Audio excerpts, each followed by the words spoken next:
Hello there.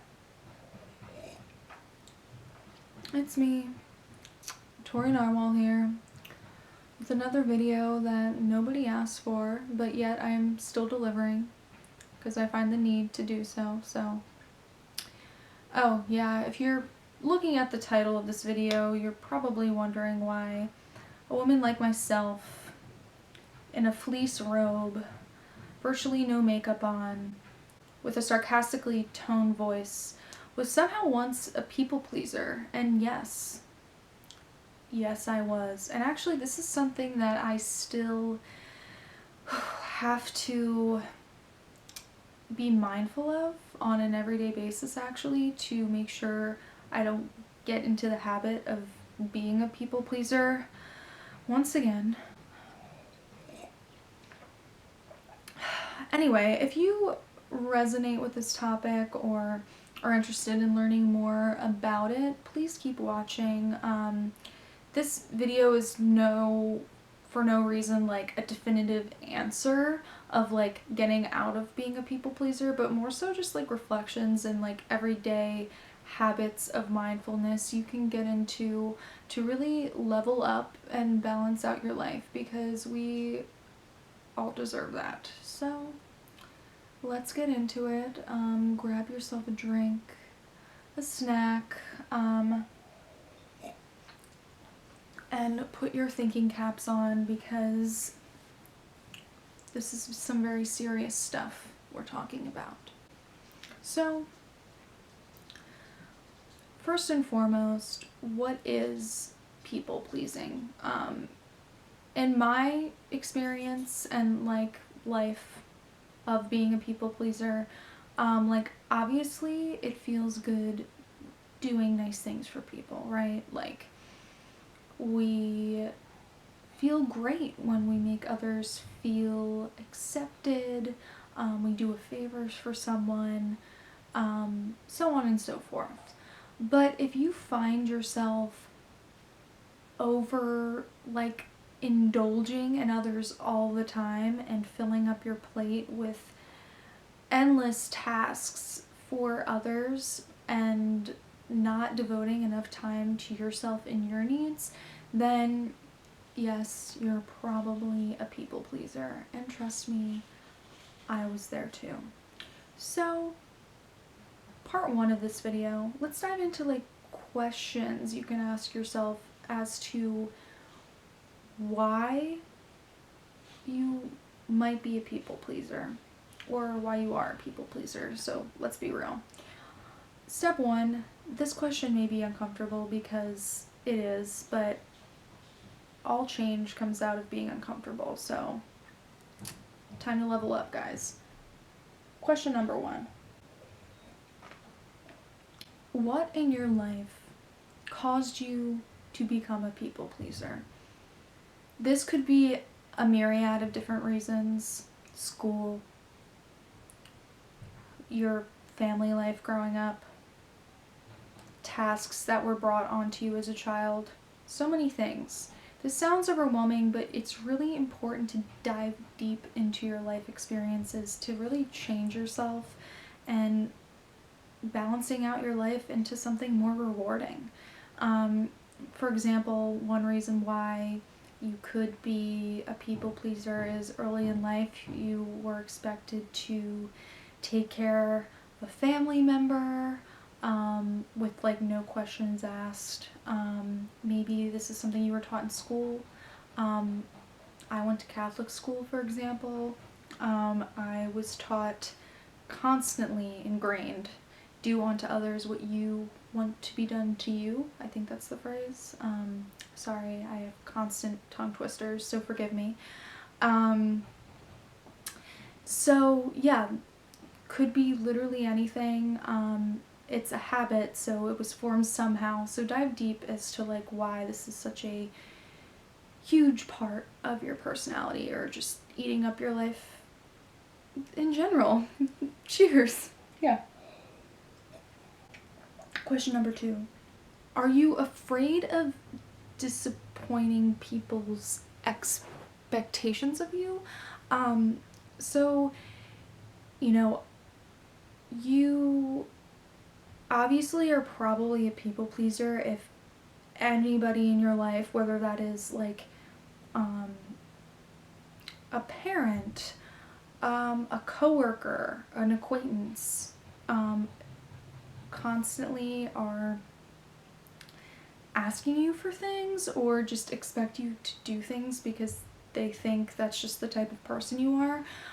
For me, this really helped me realize that I'm definitely a people pleaser when I had like straight up like acquaintances assuming I would be like there for them over just like even some petty things that don't like even matter. But if people are constantly assuming that you will make the time for them, then you're probably a people pleaser. And also, in return, if you feel guilty for not giving these like acquaintances even your time of day, then you're definitely a people pleaser. So now that we've done some reflecting, let's get into habits that get you out of people pleasing so you guys can live comfortably and wear a cool thinking hat like me. So step one for me is taking time for yourself and your own needs. And like younger version of me literally thought this was just like buying a face mask from Sephora and doing that whole thing.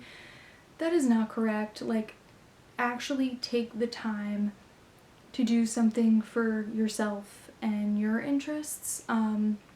I felt like a lot of the time when I was people pleasing entirely too much, I didn't take the time for like my own interests, even if it's something stupid like watching your favorite TV show, or getting into like podcasts or YouTube or whatever that may be. I felt like I was too like focused on like trying to act a certain way for other people that I kind of got lost in my own interests and identity, which is lame. Like that's important. So yeah, like not just self-care in the stupid artificial superficial sense, but like self-care into like nurturing your personality and interests and things that make you happy. Numero dos. Caring about people that actually matter.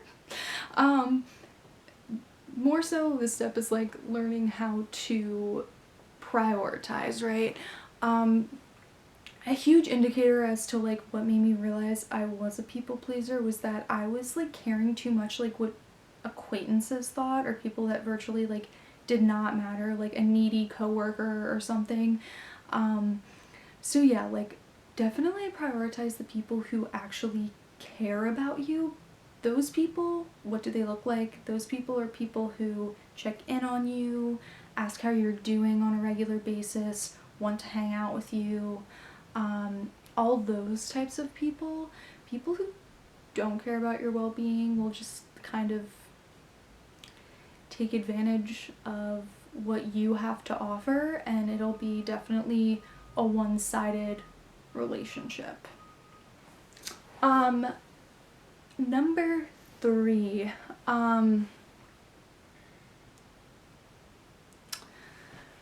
Number 3. Learn how to live with negativity. As a people pleaser, I constantly found myself like, oh, because everyone around me is happy because I'm doing so much for them, my life is drama-free. That's wrong. Although like externally, yeah, people weren't quote unquote like annoyed or mad with me because I was doing everything they were asking of me.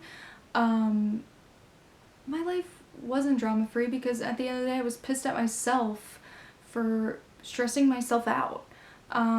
Just don't drink that dumb juice. Like life is always going to have some negative aspects to it, and don't think you can fix or like avoid those negative aspects of life if you're constantly giving to people, because that's not accurate.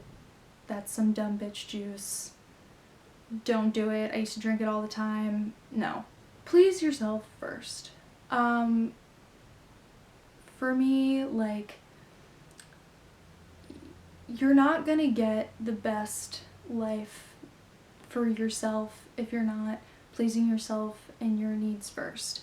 For me, one reason and like part of my personality that made me realize how I'm pleasing myself is like having way much more alone time. I realized that I'm actually like pretty much like an introvert at the core of myself. Like I really enjoy like staying at home and being a homebody in that way instead of like overextending myself in like so many different avenues of my life. I find myself much happier with the lifestyle I've been living recently. You know, even if you're not an introvert or homebody like myself, finding something that pleases you and nurtures you on a daily basis to be the best person you can be for yourself and not for others is something that we're constantly on a journey for, and I hope you guys can find a way of life or something that makes you happy and pleased and comfortable on a daily basis for yourself. I'll stop word vomiting now. I hope this was helpful for any of you watching. If you have any tips or tricks in getting out of the people-pleasing lifestyle, let me know below. Or simply just like not giving a shit. That's also like very valuable information. So leave that information down below. I hope you all are having a great day and live life to the fullest. Level up. Don't drink that dumb bitch juice. Wear a fun hat. And yeah, I'll shut up now. I'll see you guys next time. Goodbye.